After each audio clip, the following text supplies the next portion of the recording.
স্বপ্নে আকাশ দিয়ে উড়তে দেখলে কি হয়? স্বপ্নে যদি কেউ দেখে যে সে আকাশ দিয়ে উড়ছে, তার ডানা রয়েছে, পাখনা রয়েছে, অথবা ডানা পাখ ছাড়াই সে একা একা উড়তেছে, এভাবে যদি কেউ স্বপ্ন দেখে তাহলে সেটা কি আসলে ভালো লক্ষণ না খারাপ লক্ষণ? এটা কি স্বপ্নদ্রষ্টার জীবনে অনাবিল সুখ শান্তি বয়ে আনবে, নাকি অকল্যাণ আর অনিষ্টতা চেপে বসবে? দর্শক, বিষয়টি নিয়ে বিস্তারিত কথা বলবো আমরা সরাসরি কোরআন এবং সুন্নাহ থেকে। যদি সেক্ষেত্রে সমাধান না পাই তাহলে সে বিষয়টি নিয়ে বিস্তারিত কথা বলবো আমরা স্বপ্নের যে নির্ভরযোগ্য কিতাবগুলো রয়েছে, যেমন তাফসীরুল আহলাম, তাবিরুর রুইয়া, তাবিরে সাদেক সহ আরো বিভিন্ন প্রকার গ্রন্থ থেকে। তবে এর পূর্বে আপনাদের কাছে ছোট্ট একটি নিবেদন থাকবে, আপনারা যদি আমাদের চ্যানেল কিংবা পেজে নতুন হয়ে থাকেন এবং ইসলামিক এই ধরনের কন্টেন্টগুলো আপনার প্রয়োজনে পড়ে, যেমন স্বপ্নের ব্যাখ্যা, যে কোনো মাসআলা মাসাইল, জীবন সংশ্লিষ্ট সমাধান, ইসলামিক প্রশ্ন উত্তর কিংবা কোনো বিষয়ে আমল, এইসব বিষয়গুলো যদি আপনার পছন্দ হয় অবশ্যই আমাদের চ্যানেল নির্দ্বিধায় সাপোর্ট করতে পারেন। আর যদি আপনার এইসব বিষয়ে পছন্দ না হয়, আপনি কমেডি, ফান, ড্রামা, নাটক এগুলো পছন্দ করেন, অবশ্যই এসব কোনো বিষয়ে আমাদের চ্যানেলে কখনোই পাবেন না। সেক্ষেত্রে আপনি সাবস্ক্রাইব করার কোনো প্রয়োজন নেই। দর্শক, যে বিষয়টা বলবো, আমি যদি কখনো দেখি যে আমি নিজে নিজে আকাশ দিয়ে উড়ছি, আমার ডানা রয়েছে, পাখনা রয়েছে, এরকম অনেক ভাইরা স্বপ্ন দেখেছেন, বিশেষ করে আকাশ দিয়ে উড়তে দেখেছেন নিজেকে, সেই সমস্ত স্বপ্নের কি ব্যাখ্যা হতে পারে? সেক্ষেত্রে আমরা দেখি কোরআন এবং সুন্নাহে এর সুস্পষ্ট কোনো বর্ণনা নেই। তবে এ ব্যাপারে আল্লামা মুহাম্মদ ইবনে সিরিন তার তাফসীরুল আহলাম গ্রন্থে উল্লেখ করেছেন যে স্বপ্নে আকাশ দিয়ে উড়তে দেখার দুইটি ব্যাখ্যা রয়েছে।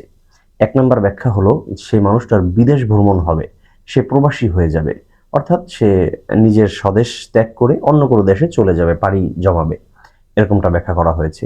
দ্বিতীয় নম্বর হলো, তার পদোন্নতি হবে, অর্থাৎ সে যে স্তরে আছে সেখান থেকে আল্লাহ তাআলা তার মান, সম্মান, ইজ্জত, মর্যাদা, এমনকি তার পদকে প্রমোশন করে, উন্নত করে তাকে উপরের পদে নিয়ে যাবে। এখন সেটা সে রাজনৈতিক ব্যক্তি হোক, একজন ব্যবসায়ী হোক, অথবা জনপ্রতিনিধি হোক, যে কোনো স্তরের মানুষ হোক না কেন, তার পদোন্নতি হবে এমনটা বোঝা যাচ্ছে। তবে সুলেমানি খাবনামার ভিতরে এবং তাবিরে সদেকের ভিতরে খুব চমৎকার একটি ব্যাখ্যা এসেছে। সেটা হলো, কোনো মানুষের স্থানান্তর হওয়া, বদলি হওয়া, ট্রান্সফার হওয়াটাও বোঝা যায়। একটু বুঝিয়ে বলি। আপনি মনে করেন গ্রামে সবসময় কাজ করেন, গ্রামে থাকেন, গ্রামে বিজনেস করেন কিংবা ড্রাইভিং করেন, যে কোনো কিছু গ্রামে করেন। আপনি স্বপ্নে উঠতে দেখার অর্থ হলো আপনি এখান থেকে স্থানান্তর হয়ে শহরে চলে যাবেন, অথবা শহরে থাকেন, সেখান থেকে স্থানান্তর হয়ে অন্য কোনো শহরে চলে যাবেন, অন্য কোনো জেলা শহরে, বিভাগীয় শহরে চলে যাবেন। অথবা আপনি কোনো গভর্নমেন্ট জব করেন, সেক্ষেত্রে আপনার সেখান থেকে ট্রান্সফার হতে পারে, বদলি হয়ে, পোস্টিং হয়ে অন্য কোথাও চলে যেতে পারেন, এমনটা সম্ভাবনাও রয়েছে। তাহলে মৌলিকভাবে আমরা আকাশে উঠতে দেখার তিনটি ব্যাখ্যা জানতে পেরেছি। এক নম্বর হলো, সে মানুষের বিদেশ ভ্রমণ হবে। দ্বিতীয় নম্বর হলো পদোন্নতি হবে। তৃতীয় নম্বর হলো, আরো দুইটি গ্রন্থে আলাদা একটা ব্যাখ্যা করা হয়েছে, সেটা হলো তার পোস্টিং হবে, তার বদলি হবে, তার ট্রান্সফার হয়ে যাবে, এক জায়গা থেকে আরেক জায়গায় স্থানান্তর হওয়ার সম্ভাবনাও রয়েছে। দর্শক, এ ধরনের স্বপ্ন দেখলে কখনোই আমরা আতঙ্কিত হব না, ভীতি সন্ত্রস্ত হব না। এগুলো অত্যন্ত ভালো স্বপ্ন। এগুলো আমাদের জন্য কল্যাণ বয়ে আনার মতন অনেক ফলপ্রসূ ব্যাখ্যা রয়েছে। সুতরাং আমরা এগুলো দেখে কখনো হতাশাগ্রস্ত হব না। আল্লাহ তাআলা আমাদের সবাইকে তৌফিক দান করুক।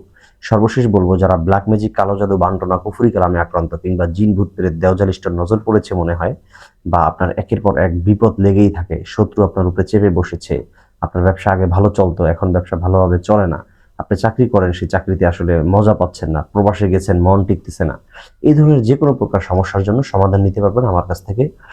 বিস্তারিত জানার জন্য অবশ্যই পেজে মেসেজ দিবেন।